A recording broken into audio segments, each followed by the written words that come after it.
नमस्कार दोस्तों, स्वागत है आपका अपना यूट्यूब चैनल टुडे एग्जाम पर।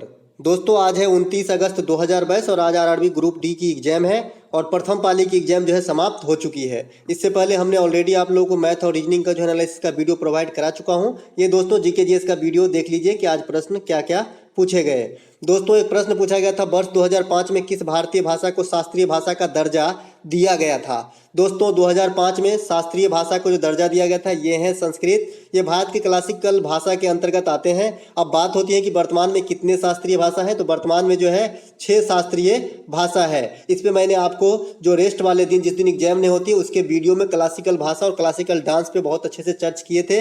आई होप आपको याद होगा। तो ये क्लासिकल भाषा कौन कौन सा है? तमिल है, तेलुगु है, कन्नड़ है, संस्कृत, मलयालम और ओडिसी है। जितने भी साउथ के भाषा है वो सभी शास्त्रीय भाषा है और साथ में जो है संस्कृत और ओडिसी ये दोनों अलग से है, बाद बाकी चारों साउथ के हैं। अब यहाँ भी बच्चे कंफ्यूज हो जाते हैं कि कौन से भाषा कहाँ के है, क्योंकि यहाँ से भी क्वेश्चन पूछा गया है, सर देखा गया है। तमिल जो है तमिलनाडु का है, तेलुगु आंध्र प्रदेश और जो तेलंगाना बना है उसका है, कन्नड़ कर्नाटक का है, मलयालम जो है केरल का है, ओडिसी उड़ीसा का है और संस्कृत भारत का प्राचीन जो है भाषा है जिसे देववाणी भी कहा जाता है। बात आती है कि सबसे पहले किसे शास्त्रीय भाषा बनाया गया, तो सबसे पहले तमिल को बनाया गया था 2004 ईस्वी में और सबसे लेटेस्ट वाली कौन सा है, तो ओडिसी है। तो आपको ये बात भी ध्यान रखना है। यहाँ पे राष्ट्रीय भाषा संस्थान का है, मैसूर में है, ये भी क्वेश्चन रिपीट किया गया था, तो आपको ये भी ध्यान रखना है। वर्तमान में संविधान में कुल कितने भाषा अटैच्ड हैं, तो 22 भाषा जो है संविधान में अटैच्ड हैं। चलते हैं आगे। एक प्रश्न पूछा गया था कि नीति आयोग के प्रथम महिला सीईओ कौन है। नीति आयोग के प्रथम महिला सीईओ प्रथम बार ही बनी थी सिंधु श्री खुल्लर। अगर आपको याद हो तो जब नीति आयोग का फॉर्मेशन होता है 9 जनवरी 2015, उसी के कुछ दिन के बाद जो है ये सीईओ की पोस्ट पे जो है आसीन हुई थी। प्रथम अध्यक्ष पूछा जाएगा तो नरेंद्र मोदी, क्योंकि आप जानते हैं नीति आयोग और इससे पहले जो इसके स्थान पे योजना आयोग था उसका दोनों का भी जो होता है प्रधानमंत्री ही जो है अध्यक्ष होते हैं। साथ अंतर्राज्यीय परिषद के अध्यक्ष भी प्रधानमंत्री होते हैं, ये बात भी आपको ध्यान रखना है। वर्तमान में कौन है अध्यक्ष? नरेंद्र मोदी। उपाध्यक्ष कौन है? सुमन कुमार बेरी। और जो आपका सीईओ है ये है परमेश्वरम, ये अमिताभ कांत का स्थान लिया है और सुमन कुमार बेरी जो है ये राजीव कुमार का स्थान लिया है। और नीति आयोग जो है योजना आयोग का स्थान लिया है 2015 से। योजना आयोग का स्थापना 1950 में हुआ था, समाप्त कब किया गया? 2015 में। ये बात भी आपको ध्यान रखना है। योजना आयोग अपने जो जब तक रहा 12 योजना का ही निर्माण कर पाया, तो आपको ये बात भी ध्यान रखना है। एक प्रश्न आया था कि स्विस बैडमिंटन कप 2022 के विजेता कौन है। रिपीट किया होगा प्रश्न है, एसएससी फेज 10 में भी ये पूछा गया था। तो ये पीवी सिंधु जो है जीती है स्विस बैडमिंटन कप 2022। अब मैंने बैडमिंटन से आपको दो ट्रॉफी और बता देना है। उबेर कप जो है ये बैडमिंटन से है और थॉमस कप ये भी बैडमिंटन से है। तो आपको ये बात याद रखना है, इसमें कुछ खास बात है इसीलिए मैंने दोनों बता दिया। उबेर जो है ये सिर्फ फीमेल खेलती है और थॉमस कप जो है ये मेल खेलता है। तो एक बात ध्यान आपको रखना है। इनमें से कौन सी नदी महाबलेश्वर की पहाड़ी से निकलती है, इस प्रकार का एक प्रश्न आया था। तो ऑप्शन में इन दोनों में से कोई भी एक होगा तो राइट आंसर हो जाएगा कि कृष्णा और कोयना ये दोनों ही महाबलेश्वर की पहाड़ी से ही निकलती है। अलग बात है कि दोनों अलग अलग साइड से निकलते हैं। महाबलेश्वर की पहाड़ी कहाँ है? महाराष्ट्र में है। ये हमने जिस दिन महाराष्ट्र का सारा स्मारक का चर्च किया था वहां पे इस दिन हम ये भी चर्च कर लिए थे। एक प्रश्न आया था यहाँ पे कि निम्न में से कौन सी अंतःस्रावी ग्रंथि का उदाहरण नहीं है। कल के वीडियो से ही ये क्वेश्चन है। अंतःस्रावी और बहिःस्रावी ग्रंथि क्या होता है ये हमने बताया है, पीडीएफ में नहीं लिखा है ये चीज हमने मौखिक रूप से वीडियो के दौरान आपको बताया था। और ये भी बताया था इस ग्रंथियों के बारे में जो आज मैं फिर दोहराऊंगा। आने वाले समय में अगर आप एग्जाम देने वाले हैं तो आपके लिए हो सके कि यहाँ से बेनिफिट आपको मिले और मिलेगा ही, क्योंकि क्वेश्चन कहाँ से आएगी। तो जो लाल ग्रंथि ऑप्शन में दिया गया था ये अंतःस्रावी ग्रंथि नहीं होती है, ये बहिःस्रावी ग्रंथि होती है। लाल ग्रंथि में क्या पाया जाता है ये भी आपसे पूछा जाता है। तो टैलिन नामक एंजाइम पाया जाता है जो स्टार्च को पचाने में जो है मददगार है, मांड को पचाने में मददगार है। तो ये भी आपसे पूछा जाता है। एंजाइम पाया जाता है टैलिन कहाँ? तो लार में। ठीक है। पित्त किस प्रकार का द्रव होता है ये भी आपसे पूछा जाता है। तो पित्त जो है ये क्षारीय द्रव होता है। ठीक है। इसके बाद जो है लीवर मानव शरीर की सबसे बड़ी ग्रंथि है। अगर सबसे बड़ी ग्रंथि पूछा जाए तो यकृत हो जाता है, लीवर हो जाता है। सबसे छोटी ग्रंथि पूछा जाए तो पीयूष हो जाता है जो मस्तिष्क में पाया जाता है। इसे मास्टर ग्लैंड भी कहा जाता है, ये बात भी ध्यान रखिएगा। पिट्यूटरी भी कहा जाता है इसे ही, और इसी से वृद्धि हार्मोन निकलती है एसटीएच। ठीक है।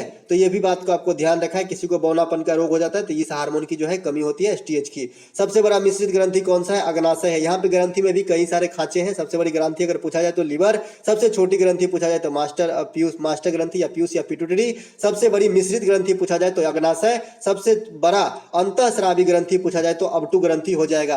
यहीं पर हमने ये मतलब बात किया था कि मिश्रित अंतःस्रावी क्या होता है और बहिःस्रावी क्या होता है। आई होप आपको याद होगा। चलते हैं आगे। एक प्रश्न यहाँ पे पूछा गया था कि पचमढ़ी बायोस्फीयर रिजर्व किस राज्य में है। परसों के शिफ्ट में पूछा गया था कि पचमढ़ी बायोस्फीयर रिजर्व में कौन से प्राणी देखने को मिलते हैं। तो यहाँ से दो क्वेश्चन हूबहू रिपीट ही किया गया, एक तरीके से आप सोच लीजिए, क्योंकि जो प्राणी का नाम जानेगा वो तो जानेगा है कि कहाँ स्थित है। तो ये मध्य प्रदेश में स्थित है पचमढ़ी बायोस्फीयर रिजर्व। एक प्रश्न आया था कि 2022 के विज्ञान के क्षेत्र में पद्मश्री किसे मिला था। तो 2022 में विज्ञान के क्षेत्र में अकॉर्डिंग टू ऑप्शन पद्मश्री जो है मोतीलाल को मिला था, मोतीलाल मदन को मिला था, एम मदन को मिला था। इनमें से एक प्रश्न आया था कि इनमें से कौन सा त्योहार उड़ीसा राज्य में मनाया जाता है। इसका हमें ऑप्शन प्राप्त नहीं हुआ है, नो ऑप्शन। अगर आपको इसका ऑप्शन पता हो, अगर आपका एग्जाम था तो हमें कमेंट करके जरूर बताइएगा, क्योंकि मैं ये अपनी तरफ से रथ यात्रा रख लिया हूं। मैं 100% श्योर नहीं कहूंगा कि यही आंसर था और यही ऑप्शन में था, क्योंकि उड़ीसा में एक से अधिक त्योहार मनाए जाते हैं। एक प्रश्न आया था कि 31वां व्यास सम्मान किसे दिया गया। 31वां व्यास सम्मान जो है असगर बजाहत को दिया गया था। इनका जो बुक है महावली, इनके लिए दिया गया था। व्यास सम्मान जो है साहित्य के क्षेत्र में दिया जाता है, आपको जैसा पता ही होगा। एक प्रश्न आया था कि पौधे रात के समय कौन सी गैस का निष्कासन करते हैं। तो कार्बन डाइऑक्साइड का निष्कासन करते हैं। इसी कारण कहा जाता है कि रात के समय पौधे के नीचे नहीं सोना चाहिए। दोस्तों बता दें कि रात के समय इसलिए जो है एक क्वेश्चन आता है कि रात के समय क्या नहीं होती। तो श्वसन तो होती है, लेकिन प्रकाश संश्लेषण की घटना नहीं होती, क्योंकि प्रकाश संश्लेषण जो है सूर्य के प्रकाश में ही होती है। यही मैं बताना चाहता था। अब मैंने एक बात बताई यहाँ पे कि पुरस्कार से पूछा है, तो ज्ञानपीठ पुरस्कार भी जरूर पूछेगा। मैंने आपको बता दिया है कि सबसे लेटेस्ट 57वां जो है ये मौजे को दिया गया है, दामोदर मौजे को, और जो 56वां है इससे पहले वो नीलमणि फूकन को दिया गया है। आपको ये बात भी याद रखना है, छपेगा। एक प्रश्न यहाँ पे कि पौधों में जो श्वसन होती है ये किसके द्वारा होता है। तो स्टोमेटा, जो पत्ते में आप जो छिद्र देखते हैं, ये छोटा छोटा सीरा जैसे दिखता है, इसे स्टोमेटा कहते हैं, रंध्र कहते हैं, इसी के सहारे जो है होती है। एक प्रश्न यहाँ पे कि टोक्यो ओलंपिक 2020 में स्वर्ण पदक किसने जीता। अब इससे भी कॉमन क्वेश्चन क्या ही होगा। तो नीरज चोपड़ा जो है यहाँ पे जो भाला फेंक में जीता था, एकमात्र जो हम गोल्ड जीते थे 7 पदकों में से 7 पदक हम जीत पाए। टोक्यो ओलंपिक 2020 जो 2021 में कराया गया, डिले हुआ था पेंडेमिक के कारण, इसमें हम 7 पदक जीते, 1 गोल्ड जीते, 2 रजत जीते और 4 ब्रॉन्ज जीते, जिसमें गोल्ड जो है नीरज चोपड़ा, ब्रॉन्ज जो है रवि दहिया और अपना ये मीराबाई चानू, और ये जो है आपका ये 4, इसमें से जो है एक बैडमिंटन अपना फुटबॉल पुरुष वाला जो फुटबॉल हॉकी टीम है वो जीते थे। माफ कीजिएगा, जवान फिसल जाती। एक प्रश्न यहाँ पे सबसे अधिक जो है ओलंपिक में स्वर्ण भारत जीता है। हॉकी के अंदर 8 स्वर्ण पदक जीता है, टोटल 10 में से 8 जो हॉकी में, और एक आया है व्यक्तिगत रूप से जो प्रथम स्वर्ण पदक जीतने वाले अभिनव बिंद्रा जी 2008 में शूटिंग के अंदर जो बीजिंग में हुआ था ओलंपिक, इसमें जीता था। और एक अभी लेटेस्ट वाला ओलंपिक, तो 8 और 2 10 स्वर्ण पदक जो है आए हैं भारत के खाते में। एक प्रश्न आया था सल्फ्यूरिक अम्ल से अभिक्रिया का प्रश्न आया था, लेकिन अभिक्रिया का पूरा जो है चेन हमें पूरा प्राप्त नहीं हो पाया, सिर्फ इतना बताया कि सल्फ्यूरिक अम्ल से संबंधित आया था। तो मैं यहाँ पे रख लिया हूँ, सल्फ्यूरिक अम्ल का सूत्र होता है H2SO4, आयल ऑफ विट्रियोल कहा जाता है। सभी प्रकार जो सेकेंडरी बैटरी है इसमें इस्तेमाल किया जाता है। हालांकि इस प्रकार के फॉर्म में प्रश्न नहीं थे, ये थे आपके अभिक्रिया के फॉर्म में कि किसी चीज से अभिक्रिया करा रहा होगा और कोई चीज निकल रहा होगा या फिर पूछता होगा क्या बनेगा। मधुमेह रोग किसके कमी से होती है। तो इंसुलिन की कमी से होती है। बार बार जिक्र करते हैं हम एग्जाम मतलब अपना वीडियो के दौरान कि इंसुलिन की सारा माँ बहन एकदम मतलब जो भी होती है इसकी भाई बहन सबको बता देते हैं आपको। बेंटिंग वेस्टा ने खोज किया था। इंसुलिन अग्नाशय से निकलती है। इंसुलिन जो है हमारे शरीर में शर्करा को बैलेंस करते हैं, इसके कमी से मधुमेह रोग होती है, ETC।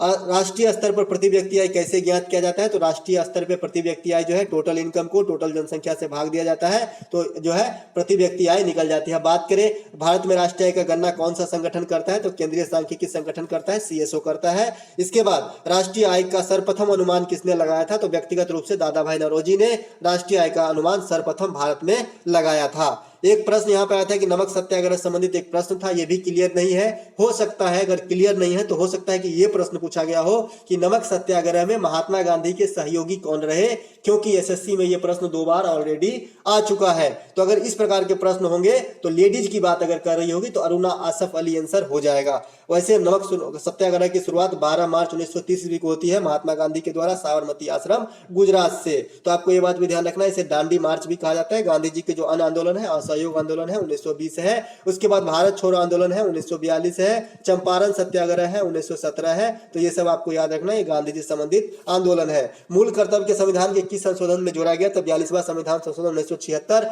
अब तक 42वां संविधान संशोधन ही पूछे गए हैं, 44वां नहीं पूछा गया। 44वां भी आपको याद रखना है। संपत्ति के अधिकार को मौलिक अधिकार से हटाया गया था। वर्तमान में कितने मौलिक कर्तव्य हैं। 11 है। किस देश के संविधान से लिया गया है।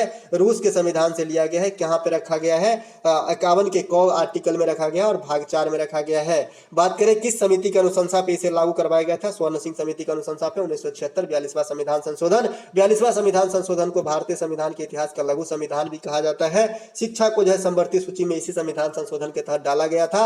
ये अखंडता और संप्रभुता शब्द को भी जोड़ा गया था, तो ये सब चलते जो है इसे लघु संविधान का दर्जा दिया गया था। एक प्रश्न आया था 7 अप्रैल को कौन सा दिवस मनाया जाता है, तो 7 अप्रैल को विश्व स्वास्थ्य दिवस के रूप में मनाते हैं। कल ही जिक्र किए हम, इसका मुख्यालय भी बताया है। विश्व स्वास्थ्य संगठन का मुख्यालय कहाँ है, जेनेवा में है। स्थापना कब होती है, 1948 में होती है। एक प्रश्न और पूछा गया था आपको कि BHEL भेल की स्थापना कब होती है, तो भेल की स्थापना 1964 में होती है।